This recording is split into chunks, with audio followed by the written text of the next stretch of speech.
Hello అండి, అందరికీ నమస్తే. ఈరోజు వీడియోలో ఎగ్స్తో జున్ను చేస్తున్నానండి. ఎగ్ స్మెల్ అనేది లేకుండా చాలా బాగా వచ్చిందండి టేస్ట్. తప్పకుండా మీరు కూడా ట్రై చేయండి. చాలా ఈజీగా చేసేసుకోవచ్చు. మనకి జున్ను పాలు ఎప్పుడు దొరకవు కాబట్టి ఎప్పుడైనా ఒకసారి ఇలా ట్రై చేయండి. జున్ను తినాలనిపిస్తే చాలా బాగా వచ్చింది. ఇప్పుడు వీడియోలోకి వెళ్ళిపోదాం. ముందుగా ఒక బౌల్లోకి 1 లీటర్ మిల్క్ తీసుకున్నానండి నేను. ఇందులో వాటర్ కానీ ఇవి కాయకూడదండి, పాలు వాటర్ కూడా పోయకూడదు. ఇలా ఉంటేనే మనకి జున్ను బాగా వస్తుంది. 1 లీటర్ పాలకి నేను 1/2 కేజీ బెల్లం వేస్తున్నానండి. 2 కప్స్ వేస్తున్నాను దీంతో. ఈ బెల్లం కరిగేంత వరకు బాగా కలుపుకొని మనం పక్కన పెట్టుకుందాం.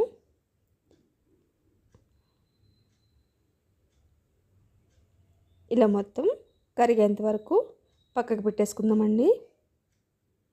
మూత పెట్టుకుని ఈలోపు మనం బెల్లం కరిగేంత వరకు పక్కకు పెట్టుకుందామండి. ఈలోపు ఎగ్స్ తీసుకుందాం. ఒక 5 ఎగ్స్ తీసుకున్నానండి. నేను 1 లీటర్ పాలకి 5 ఎగ్స్ తీసుకున్నాను. 1/2 కేజీ బెల్లం తీసుకున్నాను. ఒక మిక్సీ జార్లోకి ఎగ్స్ తీసేసుకుందాం. మిక్సీ జార్లో వేసుకుని బీట్ చేసుకుంటే ఎగ్ స్మెల్ అనేది ఉండదండి. చాలా బాగా వస్తుంది జున్ను. ఇలా అన్నీ పగలగొట్టుకుని మిక్సీ జార్లోకి తీసుకుందాం.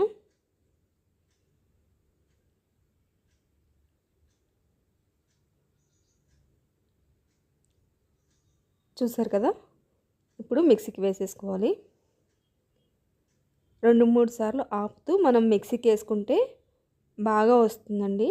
ఇలా నుగరు వచ్చేంత వరకు మనం మిక్సీకి వేసుకోవాలి. ఇప్పుడు దీన్ని కూడా పక్కకు పెట్టేసుకుందాం. బెల్లం కరిగిందేమో చూద్దామండి.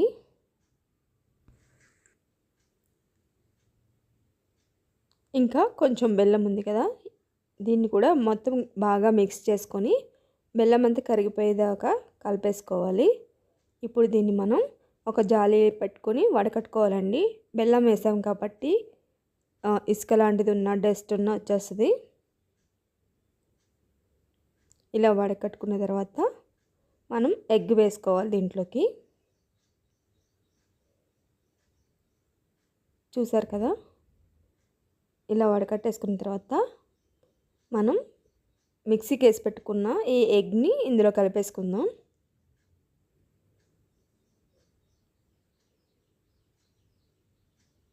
ఇలా మొత్తం వేసేసుకున్న తర్వాత ఒక గరిటె తీసుకొని మొత్తం కలిపేసుకోవాలి.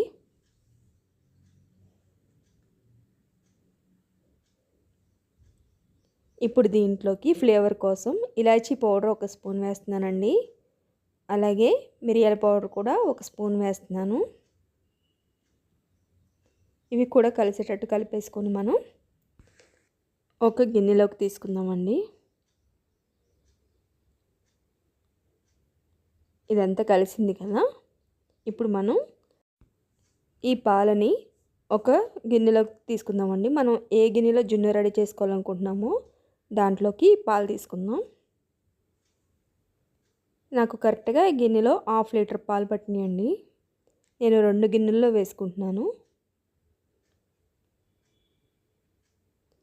ఇప్పుడు మూత పెట్టేసుకొని మనం స్టవ్ మీద ఒక ఇడ్లీ కుక్కర్ పెట్టుకుని దాంట్లో వాటర్ వేసుకొని నేను రెడీగా పెట్టుకున్నానండి.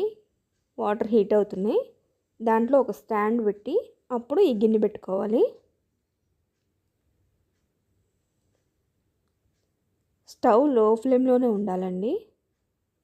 హై ఫ్లేమ్లో పెడితే పొంగిపోతాయి మొత్తం పాలు. అలా కాకుండా లో ఫ్లేమ్లో పెట్టి కుక్ చేసుకోవాలి. మనకి 15 నుంచి 20 నిమిషాలు కంపల్సరీ పడుతుందండి. చూసారు కదా, ఇలా నైఫ్తో కానీ మనం టూత్ పిక్ ఉంటుంది కదా దాంతో కానీ ఇలా గుచ్చి చూస్తే ఏం అంటుకోకుండా వచ్చింది కదా. ఇప్పుడు ఈ జున్ను రెడీ అయిపోయిందండి. స్టవ్ ఆఫ్ చేసేసుకొని కూల్ అయిన తర్వాత మనం తీసుకోవాలి. 1 గంట సేపు మనం ఫ్రిడ్జ్లో పెట్టి తీసుకుంటే చాలా బాగా వస్తుందండి జున్ను. చూసారు కదా, చాలా బాగా వచ్చింది కదండి. తప్పకుండా మీరు కూడా ట్రై చేయండి. చాలా సింపుల్గా చేసేసుకోవచ్చు. ఇలా మనం చాక్తో కానీ ఇలా స్పూన్తో కానీ అంటే మనకి ఈజీగా గిన్నె నుంచి ఊడొస్తుంది. ఇప్పుడు ఒక ప్లేట్లోకి తీసేసుకుంటున్నాను. చూసారు కదా, చాలా బాగా వచ్చింది. టేస్ట్ కూడా చాలా బాగుందండి. మీకు కూడా ఎప్పుడైనా జున్ను తినాలనిపిస్తే ఇలా ట్రై చేయండి, చాలా బాగుంటుంది.